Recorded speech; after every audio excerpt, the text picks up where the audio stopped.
iOS 10 is coming this summer, and since it is the 10th version of Apple's mobile operating system, it could be a pretty big deal. Hey, what's up everyone, City and Technology News here, and today I'm going to be running you through what you should expect to see in Apple's upcoming operating system.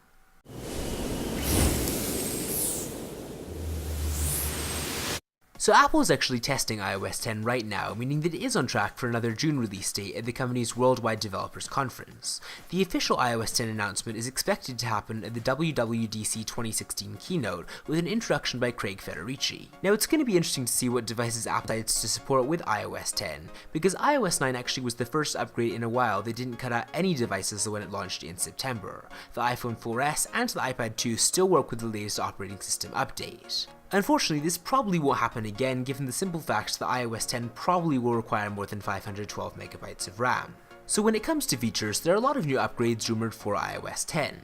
One of the biggest things that Apple's probably going to be wanting to do with the operating system is just make 3D Touch more relevant. This made its debut with the new iPhone 6s and iPhone 6s Plus, but it just seemed a little bit underwhelming when it was launched. More apps now use it than they did at the time, but it could just still stand to have a better reason to exist. With iOS 10, Apple's probably going to be wanting to try and implement 3D Touch especially into the control center, so for instance if you press the Wi-Fi or Bluetooth on-screen button, it would pop out the respective settings menus.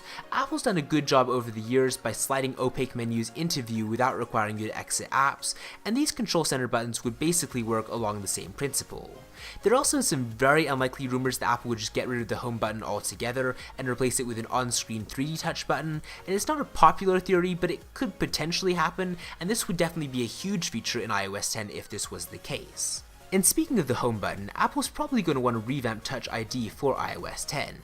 Make no mistake, Touch ID works really well, it's faster than ever on Apple's latest iPhones, but it could almost be just a little bit too quick for its own good. Some owners of the iPhone 6s Plus have been complaining that they light up their phones with the home button only to see their notifications vanish. iOS 9 made notifications easier to view in the pull-down menu by sorting them in chronological order rather than by group, but an easier way to wake the phone may also be in order. LG and HTC use a double tap the screen to wake method that makes the entire display a big button. That would definitely solve the disappearing notifications problem for Apple, and I would definitely expect to see this feature implemented as iOS 10 rolls out and then the iPhone 7 is released next fall. Now another thing to expect with iOS 10 is an improved version of Siri. Apple generally upgrades Siri every year, and this time Siri may become your true personal assistant by handling your voicemails. One huge iOS 10 rumor going around right now is that Siri could actually tell a caller why you can't pick up the phone, and even transcribe voicemail messages so you can read them on the go or in loud venues. This Siri voicemail service is actually part of a bigger thing called iCloud voicemail according to a recent report from Business Insider, and it's basically an enhancement of the standard digital audio recorder. Apple isn't planning to launch a mobile network just yet, but this feature, if it is a part of iOS 10, will definitely get the company one step closer to doing just that. But with that said, the last big rumor about iOS 10 right now is that it could actually be adding multi-user support. So Apple did a really nice job upgrading iOS 9 for its iPad line, because adding things like split-screen multitasking and better Bluetooth keyboard support made a big difference. But there's one thing that Apple still hasn't given its fan base, and that's multi-user support. This is something that Android tablets have had for a while, and it's sorely missing on Apple devices. iOS 10 could be just the time to do it. Given that the iPad Pro just launched, and it's way more than a personal device, a lot of businesses and artist-filled studios might buy into the supersized idea if this could happen.